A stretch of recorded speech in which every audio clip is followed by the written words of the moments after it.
என் கனவுல இயேசுவை பார்த்தேன். முதல்ல அவர் என் நெற்றியை தொட்டாரு.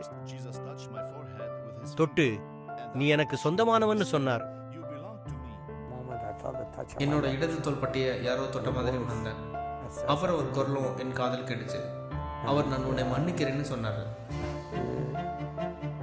அப்போ எனக்கு எதுவும் புரியல. நான் தான் இயேசு கிறிஸ்து, வாழும் கடவுள்னு அவர் சொன்னார். உடனே நான் அவர் முன் விழுந்து என்னை ஒப்பு கொடுத்தேன். இந்நிகழ்வுகள் யோவேல் 2:28 நினைவூட்டுகிறது.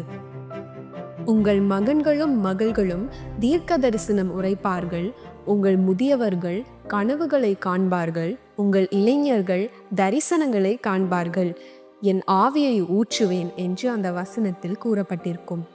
இந்த எழுச்சிக்கு பின்னால் இருக்கும் அடிப்படை காரணம் ஈரானிய விசுவாசிகளின்